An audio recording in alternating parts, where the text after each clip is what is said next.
Nu, sveiciens visiem šajā pavasarīgajā pirmdienas rītā. Dodamies darbos, bet, kamēr līdz turienai nonāksim, ir pagājis te laiciņš kopš mana pēdējās uzstāšanās. Un, protams, jāņem vērā ir visas mūsu ģeopolitiskās un pārējās norises, kas valda pasaulē, un kur gribam mēs vai negribam mēs, esam ierauti. Tad, lūk, pirmais pie kā. Protams, ir pamatīgi jāiespļauj Amerikas Savienoto Valstu valdības dārziņā. Protams, ja viņi tā turpinās, tad godīgi pateikšu, drīz jebkurš amerikānis, tāpatās kā uz to brīdi jebkurš krievs, būs arī kā lamu vārds, neskatoties uz visām viņu naudām un visu pārējo. Tātad, viens no tādiem interesantākajiem paziņojumiem bija, ka Trumps, neticot tā saucamā 5. panta, Vašingtonas līguma 5. panta darbībai, citiem vārdiem, ja pēkšņi kāds uzbruktu Amerikai, kad sabiedrotie, citiem vārdiem pārējā NATO alianse, metīsies amerikāņiem palīgā. Ja mēs izējam no šodienas, tas ir no Trumpa retorikas, tad godīgi sakot, tādiem mēsliem palīdzēt pat negribās, Ja jau jūs tik varonīgi mākat braukt ar muti, tad parādiet, ko jūs varat izdarīt ar darbiem. Ar darbiem viņi izdarīt neko nevar. Un to var pierādīt elementāri, Bet tēlo viņi, tas ir pipets, un godīgi sakot, no tās tēlošanas arī mūsu bruņoto spēku vadībai un visi amerikāņi ir kā kaut kāds, es nezinu, šitas te dievu vietnieku šīs zemes. Tas ir spēks.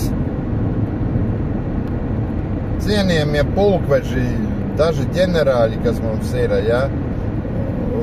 pārējie virsnieki, jūs esat tagadējā paudze, jūs neesat to redzējuši, piedzīvojuši varbūt. Un kā jau tagadējā paudze neesat ne velna lasījuši pēc vēstures un pēc visa pārējā, amerikāņi nav absolūti nekas. Savā laikā, kad man jaunības gados, kad es arī dienēju, ka man bija tas gods piedalīties vienā starptautiskās mācībās, kur bija sadalīts pa valstīm, tur viss skaitās, ziniet, man pienāca viens tāds riktīgs amerikāņu pulkvedis. Tas jau pēc mācībām, tad, ka jau tur, kā saka, after party, tur viss pienāca klāt, un, ziniet, kādi bija interesanti tādi vārdi, tāda interesanta vārda spēle bija. Viņš saka, es jūs pavēroju, un ir tāda lieta, ka es nekad negribētu karot ar jums. Es tā sākumā, ko tam mēs tik slikti tādi, kā ar mums kopā negribētu nekur karot. Bet tad bija tālākais, tātad es nekad negribētu karot ar jums. Bet es labprāt karotu jūsu sastāvā. To tā grūti tagad pateikt, tā vārda spēle tāda, kad it kā sākumā tā divdomīgi skan, bet morāli tam visam ir. Pat amerikāņu pulkvedis bija spiests atzīt, ka mūsu Latviju bāliņi bez tanī laikā vēl bez īpašām bruņojumiem un visa pārējā. Mums vēl liela daļa bija bruņota ar rumāņu kalašņikaviem vai čehu, tur bija dažādi, bija arī krievu, bija čehu, bija rumāņu. Tie kalašņikavi, kaut ko poļu, tur kad, nu, tāds pilnīgs kaut kāds tur šausmu dārs, jā, ir spējīgs pildīt uzdevumus, pat sarežģītus uzdevumus, daudz precīzāk, ātrāk un kreatīvāk. Tas ir nevis tupa. Jums jāiet no punkta A līdz punktam B, nākamais atskaites punkts jums ir punkts C, pēc tam, ja jums ir jānokļūst līdz punktam D, punktā D jūs izvēršaties, un tālāk pa 3 virzieniem jūs dodaties uz punktu F, jā, un tādā veidā, un ja gadījumā kādā no tiem punktiem pēkšņi kaut kas notiek, iziet tur viss no ierindas, tā visa operācija tiek, kā saka, notīta un atkāpjamies, domāsim citus gājienus, ja. Mēs to mācījām izdarīt, mēs gājām, mēs zinājām, kad būs tur gan slēpņi, gan vēl vis kaut kas, gan tas, gan šitas. Elementāri varēja visu, vienkārši pieejot kreatīvi, neapstājoties, apejot, kaut kur pat tieši otrādi izprovocējot, sadarbojoties, elementāri to visu varēja izdarīt. Bet tās mācības, ja? Kas attiecās par to pašu 5. pantu, par kuru tur Trumps tik dikti uztraucās, ja? Viņš ir aizmirsis 2009. gada 11. septembri. Kad ķipa aļā teroristi, kas bija vēl liels jautājums vēsturē, vai tie ir teroristi, vai tie nav teroristi, jā. Sazvērestības konspirācijas teorija daudz,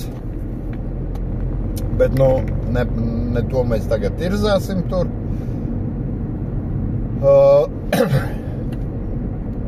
Ietriecās Dviņu torņos,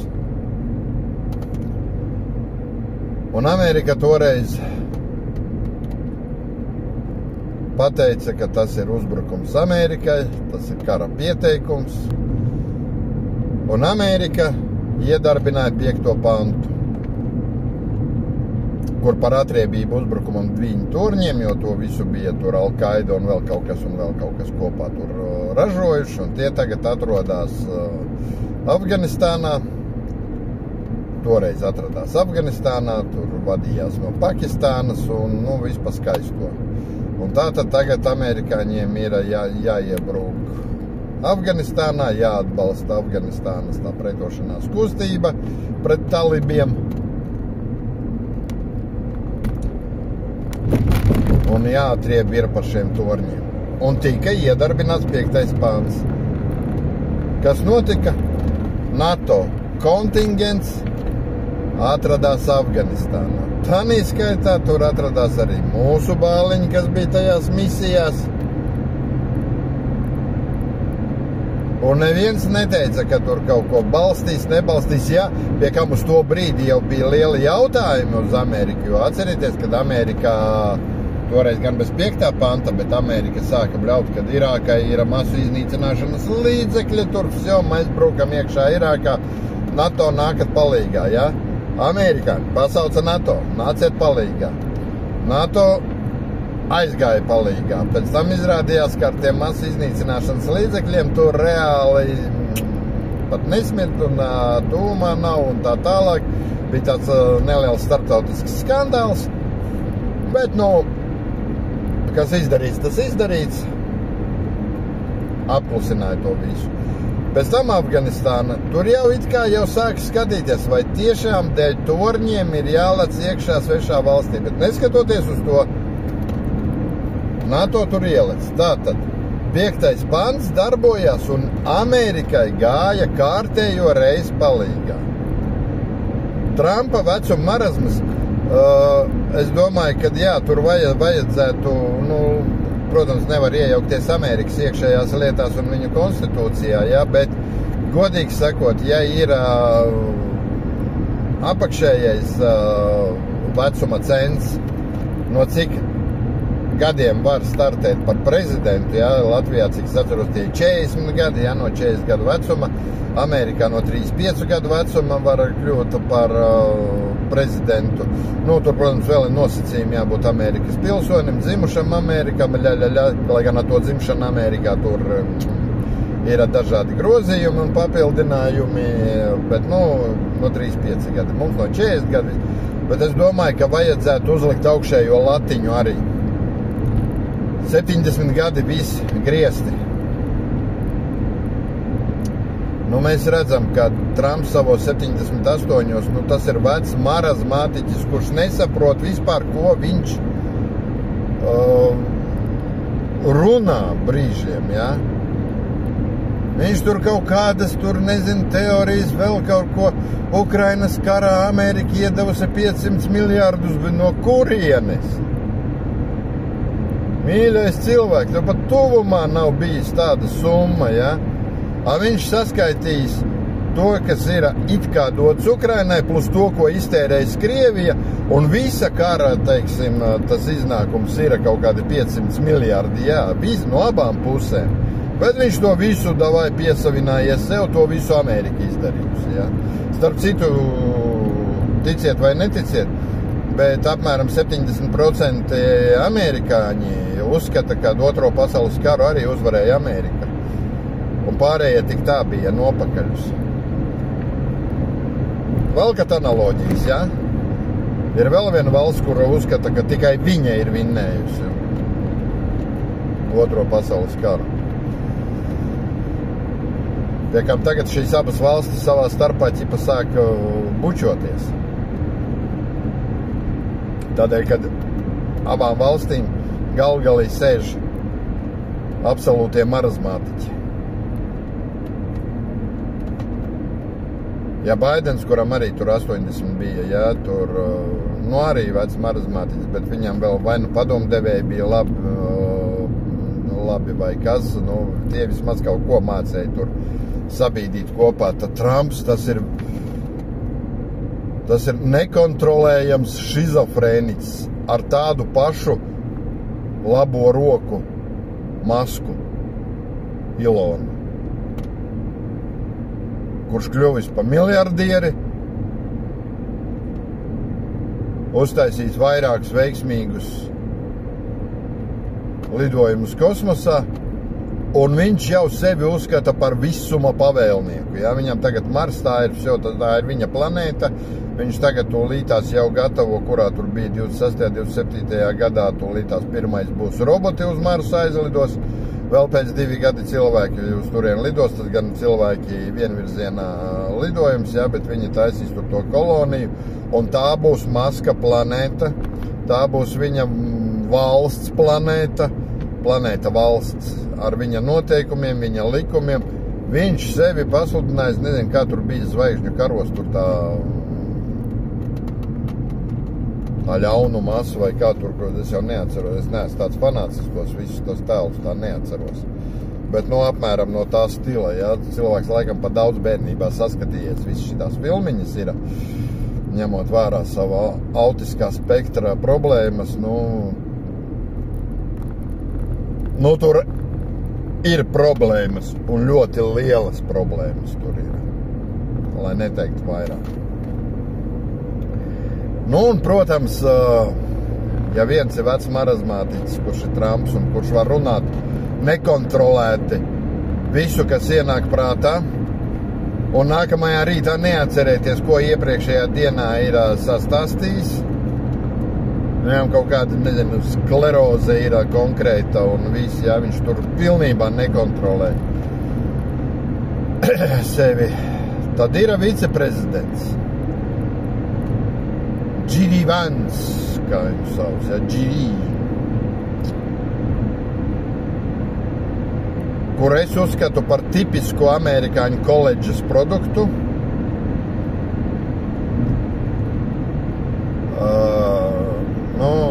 Kuram tur, jā, ir kaut kāds koledžas un varbūt pat universitātes diplomi, bet kā mēs zinām, tad šie te diplomi absolūti neliecina neko par reālo izglītību un par zināšanu līmeni un intelekta līmeni. Tad, lūk, tas cilvēks arī, un viņš ir jauns cilvēks salīdzinoši ar Trumpam, ja? Cilvēks, kurš var 10 minūtēs sarunāt tik daudz muļķību. Es domāju, pat slavenais pasaku teicējs Putlers viņu kaut kur apskauž. Jo, ja Putlers spēja vēsturi 10 minūtēs izstāstīt no galvas uz kājām pilnīgi pēc visa sava, to, kā viņš grib un tanī brīdī redz, tad Vents visu to var izdarīt 3 reizes tanīs pašās 10 minūtēs. 3 dažādās versijās ar vienu galēju iznākumu. Piekam, kas pats interesantākais, pavisam burtiski pāris dienas atpakaļ uzzināju, ka šīta Vents brālis vai brālēns, vai brālis, ne, brālis laikam tomēr, jā, ir karojis Ukraiņu pusē, Ukraiņu bruņoto spēku pusē, 2 gadi ir karojis, cik es saprotu, vēl tanī laikā starp 14. gadu un 22. Precīzi tos gadus es nepateikšu, kuros gados, bet viņš ir karojis, viņš ir bijis arī tur tanīs smagajos punktos, ne tikai tā tur kaut kur aizmugurē sēdējis. Pēc tam viņš ir uzrakstījis, kā saka, atlūgumu, jā, tur, ka viņš visu, viņam kā ārzemju leģionāram ir tādas iespējas. Bet viņš turpina atbalstīt Ukrainu, viņam tur ir palikuši draugi, biedri un vispārējais, un viņš sūta viņiem palīdzību un vispārējo, jā. Un tad šis te brālis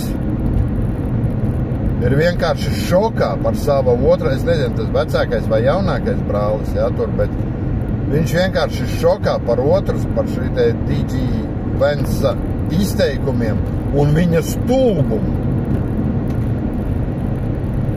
Kā viņš pats esot izteicies, klāt nebija, nezinu, bet no pārstāstījuma, kā viņš esot izteicies, jā, tad kurā brīdī viņa brālis ir tik ļoti spēcīgi sasitis galvu, lai sāktu šādas muļķības gvelst. Jā, to viņš tiešām nemākot pateikt.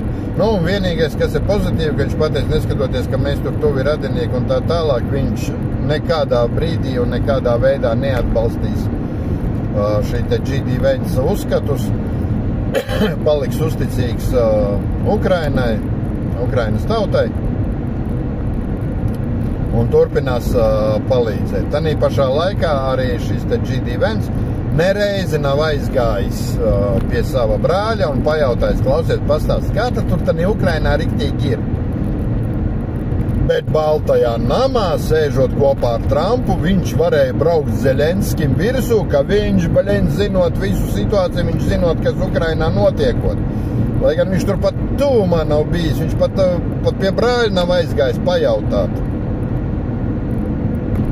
Kā tur reāli ietās lietas visas. Cik aprobežotam un apdauzītam ir jābūt cilvēkam, lai viņš varētu būt viceprezidents. Jūs iedomājieties, ja pēkšņi tagad ar Trumpu kaut kas notiek, tomēr 78 gadi, un nekad nav zināms, kurā rītā viņš nepamodīsies, jā. Ok, viņiem tur prezidenta medicīna, tur ārsts rītā pakaļā, augšā lejā, tā kā viņš sēž sanāksmēs, tur ārstiņi boļi zem galda sēž un visu laiku vienā rokā tanometris, otrā fonendoskops un jau sakārtotas injekcijas ir pēc vajadzības spiediens ceļās čings, hops, nositām, tur sirds sāk nepareizi iet nākamā čiks un ārēji to neviens pat nepanamā. Varbūt brīžiem tikai ierauga, ka Trumpa grimasas kaut kādas jocīgas paliek. Viss kārtībā. Jā, tur tā medicīna viņiem tur neko neizdarīt, tur viņiem ir augstā līmenī, viņus var novilkt mākslīgi arī līdz 100 gadiem. Ja vajag. Bet tomēr, ja nu gadījumā tas ārsts kļūdās vai tur vēl kaut kas notiek tāds, tad pēc Amerikas konstitūcijas līdz nākamajām prezidenta vēlēšanām prezidenta pienākumus pilda viceprezidents. ja nekļūdos, Amerikā 3 reiz tādi gadījumi laikam bijuši. Negribu samalot, man liekas, varbūt vairāk, varbūt mazāk, nu, to katrs var pastīties. Kā Kennedy tā kā nošāva, kam tur vēl bija, Roosevelts nomira pirms termiņa, vēl tur kaut kas bija. Lincoln laikam, ka nošāva, es nezinu, vai tad jau tā konstitūcija bija spēkā, ka viceprezidents pārņēma. Nu, ok, nu 3, tad jau uzreiz sanāk 3. Varbūt pat vairāk bijis. Nu tad lūk. Aizies Trumps, viņa vietā stāsies vēl lielāks idiots. Piekam jauns idiots. Ja tas ir vecs idiots, kuram varētu piedot daudzus viņa izteikumus un viss tikai tādēļ, ko tu gribi no veca marazmātiķa, ja? Viņš šodien pateica vienu, rītā būs otrs, trešais jau būs pilnīgi kaut kas cits. Tanī pašā laikā, pašā Amerikā, jau paši republikāņi, ja, kuriem būtu Trumps tur jāatbalsta pamatīgi, jau ir sašķēlušies, kuri viena daļa saka, ok, jā, tas no mūsu bloka ir. Pie kā uzreiz grib pateikt, ja daudzi saka, Amerikā divpartijas sistēma, nav Amerikā divpartijas sistēma. Amerikā kopumā, pēc pēdējā, ko es skatījos, viņiem tur ir pāri pa 60 partijām.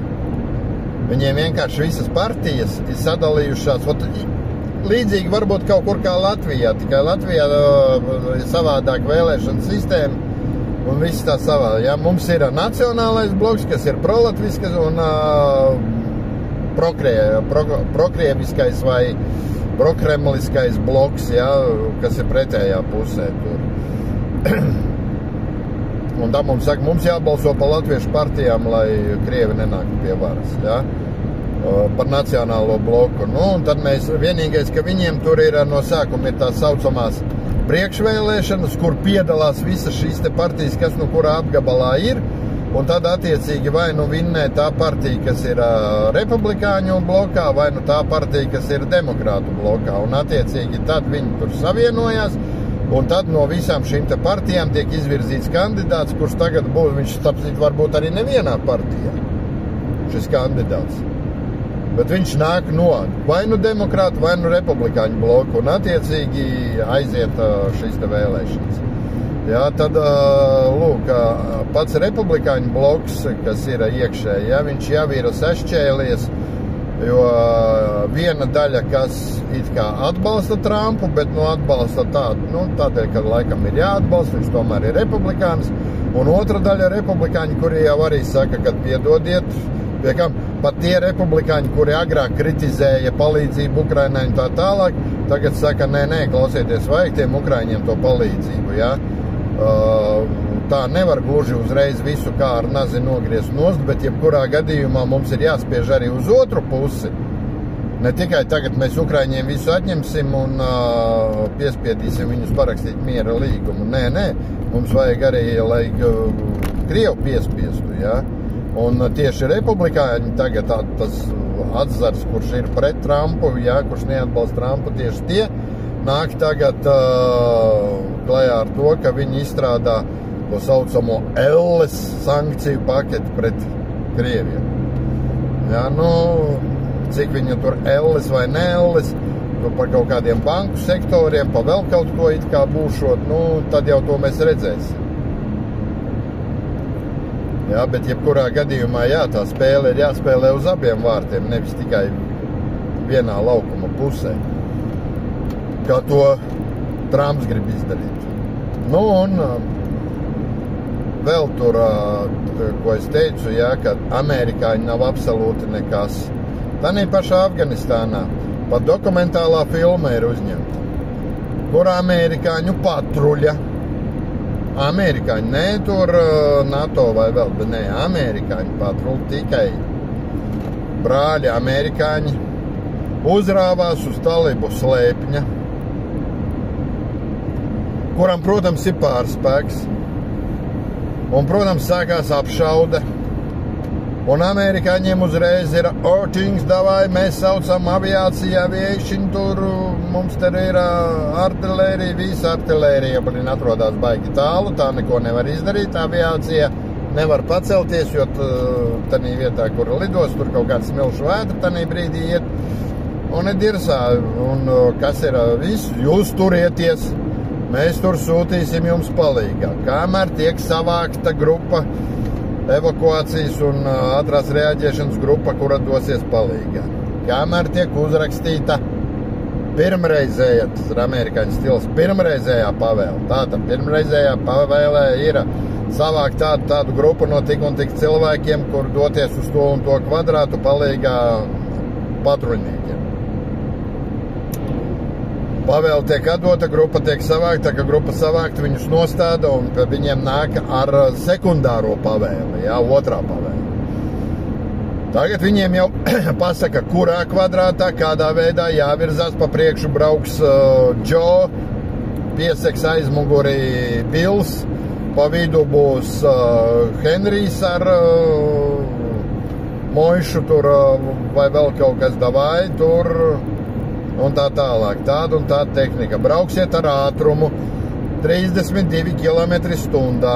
Ja gadījumā mīna vai vēl kaut kas, tad sauciet, brauks evakuācijas transports, kas vilks jūsu mrapu tur vai vēl kaut ko projām. Pārējiem tur nodrošinās to un šito, karoči, paiet kaut kāda stunda, kamēr to visu nolas. Tagad visi amerikāņi dodās uz savām mašīnām, ieņem tās vietas. Tagad tur visi, kurš kuru komandēs, kurš alfa, kurš beta, Čarlis un visi pārējie, visi tiek saskaņots, visi ir. Un tiek atdota trešā pavēle pildīt pavēli. Urā, ding, ding, visi sāk braukt. Ne ātrāk pa 35 km/h, visi skatās, visi lūra apkārt tur un viņiem jābrauc tur kaut kādi 70-80 km līdz tai vietai, kur viņu pašu brāļi amerikāņi jau tur ir vājprātīgā panikā, jo viņi tur, cik tur bija, kaut kādi 11 ar 2 hammeriem tur, vai 2 hammeriem tur, ja 2 hammeri un raps tur, kaut kā bija tur, precīzi neatceros to tur. Ieņēmuši un visu, un tur pozīcijas kaut kādas tur slēpjās aiz tiem saviem bruņu aparātiem un patronas iet uz beigām, jo šaušana viņiem, lai arī NATO ieroču standartā ir šāviens pa 1 patronai, pa 3 patronām un kārtām. Jā, tad, un, teiksim, pēc visiem viņu statūtiem un noteikumiem, maksimums karēvim ir jāšau pa 3. Tātad, tas variants, kad ir īsās kārtas pa 3, nešaut tā, kā saka, lielajām garajām kārtām tur, jo tas uguns ir vajadzīgs tikai tādā gadījumā, ja, kā saka, vajag noslāpēt pretinieku uguni. Tanī panikā domājat, ka amerikāņi to dara. Viņi mauc no visiem stobriem, kamēr tie ir sarkani un čūkst. Un, protams, ka patronu jau kirdiki nav. Bet, kur gadījies, kur ne, brauc 4 latviešu instruktori, jo viņi tanī Afganistānā tanī misijā piedalījās tikai kā instruktori, kuri mācīja vietējiem tur sapieru darbības, vēl tur kaut kādas, instruktori. Viņi kājas darbības nepiedalījās. Bet viņi tur brauc garām un redz, ir pakaļā. Tad šie te 4 vai 5 tie Latviju puiši reāli izvilka visas amerikāņu pakaļas no sūdiem, piespieda, paņēma komandēšanu uz sevi, izārdīja visas tās cipā amerikāņu super-puper, tur tās ekstremālās un nevienam nevajadzīgās tās pozīcijas, pārkārtoja visu pa savam, iedeva afgāņiem, kā saka, bišķiņu talibiem, krievs teiktu, prasraca, un reāli izvilka jeņķus ārā, sev nezaudējot praktiski nevienu. 4 vai 5. džeki 11 izvilk ārā. Tāda ir amerikāņu kaujas māksla. Amerikāņi nav vinnējuši nevienu karu. No Vietnamas viņi aizmuka, no Afganistānas viņi pašās beigās arī aizmuka. No Irākas viņi palēnām aizvācās, viņi it kā tur turējās, bet to nevar teikt, ka viņi uzvarēja šo te Irākas karu. Nē, viņi vienkārši viņu tur noturējās. Tālūk ir. Tāds ir tas šodienas vēstījums apmēram. Ko šeit neredzēju, var apstīties YouTube, es izlikšu arī šo te, lai būtu redzams, tādēļ, kad iespējams, kad TikToks tikai 30 minūtes, es skatos, mums ir pāri pa 30 minūtēm. Rullīts ir garāks, tā kā tie, kas gribēs, varēs to apstīties YouTube līdz galam, lai gan, praktiski te jau vairs nekādas papildus informācijas nav. Tādēļ, vēl, teiksim, papildus tas, ko izliks YouTube, kas nav TikTokā, nebūs iekšā, jā. Tas ir par amerikāņu misiju Latvijā, jā. Tur Trumps bija sākumā skaļi teicis, ka viņš aizvilkšot visus savus karaspēkus no Austruma Eiropas projām, pēc tam arī no Rietuma Eiropas projām, jā, Eiropa, lai pati sevi sargā un darās un tā tālāk, un kas būtu pareizi. Bet es nezinu precīzi, cik te amerikāņu karavīri mums te ir te uz vietas tagad. Ja neskait vēstniecībā tos cērušņikus un paberčikus un tā tālāk, kas tur diplomāti ķipāļā ir, jā, tāda, cik ir tajā reālie karavīri. Bet, ja gadījumā šeit kaut kas sāksies, tad 1000 punkti, pat ne 100, pat ne 200, pat ne 500, bet 1000 punkti. Šis te amerikāņu kontingents nodarbosies ar savas vēstniecības, savu diplomātu evakuāciju. Un pēc tam paša līdzi, jo viņam taču jānodrošina, kamēr lai tiktu projām. Tas nozīmē, kādēļ amerikāņi uzbūvēja savu vēstniecību daudz tuvāk Rīgas lidostai nekā tur centrā, kur viņi bija. Jo no centra šī evakuācija būtu apgrūtināta, stipri apgrūtināta. Skatieties, kur amerikāņi būvēja savas vēstniecības, ja? Amerikāņi ir mācījušies no savām kļūdām, kur viņiem kādreiz vēstniecības bija vēsturiskajos valstu galvaspilsētas vēsturiskajos rajonos, tur skaistās ēkās, kur viņi nopirkuši tur un viss. Kolonija laikmets ir pagājis un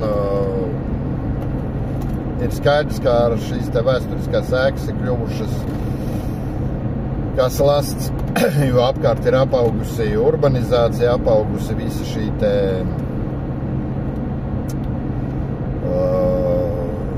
infrastruktūra un rezultātā ar to evakuāciju ir ļoti grūti.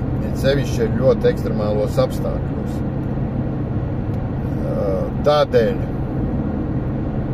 viņi tagad savas jaunās vēstniecības un viss būvē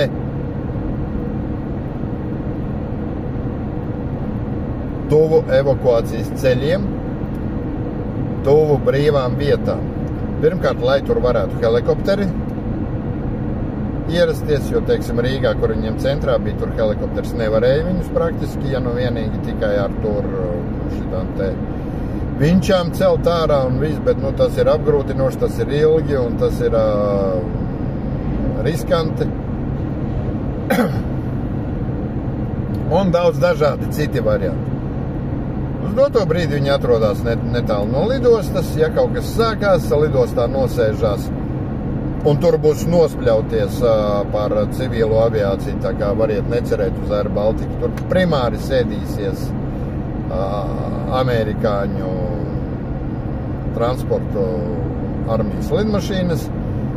Tur uzreiz tiks evakuēta Amerikas vēstniecības turien, un kamēr viņi nebūs evakuēti, tamēr nedomājiet, kad no lidostas pacelsies kaut viens Air Baltica aparāts.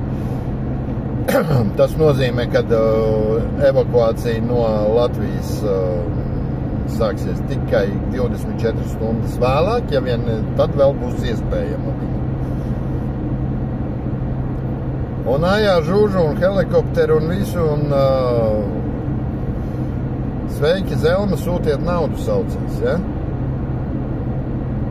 Otra lidosta, ko noteikti arī amerikāņi izmantos, tas būs Tukums, jo tas arī turpat netālu, priekš aviācijas, priekš tiem attālumiem skaitās netālu. Piekam tas ir uz Kurzemes pusi, un tad tas ir tālāk no austrumu robežas, tas ir vēl izdevīgāks. Viss ir ļoti taktiski, par ko mūsu ģenerāļi, mūsu virsvadītāji pat nedomā. Mums Amerika ir super-puper, mums ir labākais sabiedrotais tā tālāk. Jūs to sabiedroto redzēsiet tikai viņu papēžus, ja te kaut kas sāksies. Toties tad, kad mēs būsim jau iedavuši visiem iekšās un jau praktiski reāli būsim jau te rokas stiepiena attālumā līdz tai uzvarai. Jā, viņi atgriezīsies ar lielu pompu un skatieties, kā mēs, un pēc tam atkal pus Amerika domās, ka tieši viņi bija tie, kas palīdzēja uzvarēt karu. Tā varbūt būtu, ja tur būtu cita valdība, cita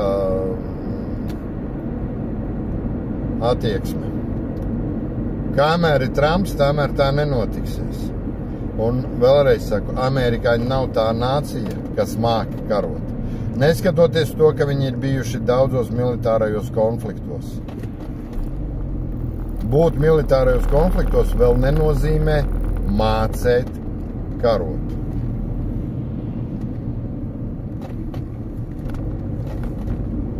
Lai mācētu karot,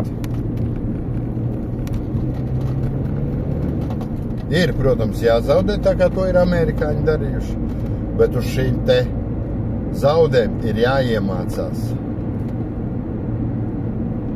uzvarēt. To amerikāņi tā arī vēl nav izdarījuši. Viņi ir uztaisījuši birokrātiju, viņi tur ir, pastieties, pie mums starp citu arī palēnām grib pārņemt un palēnām pāriet uz to amerikāņu arī dienas pakāpju stilu. Ja? Tur piedodiet, tur līdz virsniekam tur jaunākais seržants, vecākais seržants, tāds seržants, šitāds seržants, tur vēl nezinu kāds seržants, un brīžiem seržants ir krutāks nekā 5 leitnanti kopā ņemot, tikai tādēļ, ka viņš tur ir kaut kāds tur kārtējais 28. seržants un virsseržants, ja? Un tā tālāk. Un pēc tam nāk baltās apkaklītes virsnieki. Pirmās pakāpes leitnants, otrās pakāpes leitnants, trešās pakāpes leitnants, pirmās pakāpes virsleitnants, otrās pakāpes virsleitnants. Jā, tad tur 28. pakāpes virsleitnants. Tad tur jau redziet, jau ir kaut kāds kapteinis, kurš tur jau vispār jau dara, ko grib un nezinu, kā grib, jā. Majors, tas ir jau rēķini jau ar esnu puzu un tikai tad cilvēks ar ļoti skaļu balsi un spējīgs kliegt, bļaut un visus komandēt un aurot un vēl kaut ko. Nu un tālāk pulkveži, kas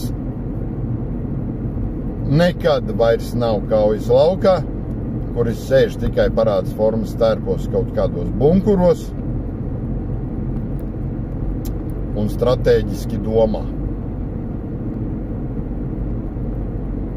Telefonu pie ausīm un viens ar otru tur apmainās informāciju, tā tālāk, ko darīt tālāk, nu šitā un šitā. Un tur visam pa vidu vēl centrālās izlūkošanas pārvaldes speciālisti, kas taisa kaut kādas savas operācijas un savas rebes, par ko pusarmija nezinu, un tur sanāks savstarpēji konflikti un savstarpējas nesaprašanās un tā tālāk tā joprojām.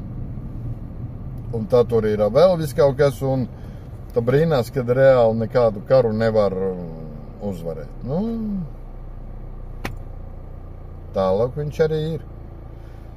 Tādēļ viss, ko es gribu pateikt, nav ko pievērst uzmanību šim te vecajam marazmātiķim un viņa izteikumiem.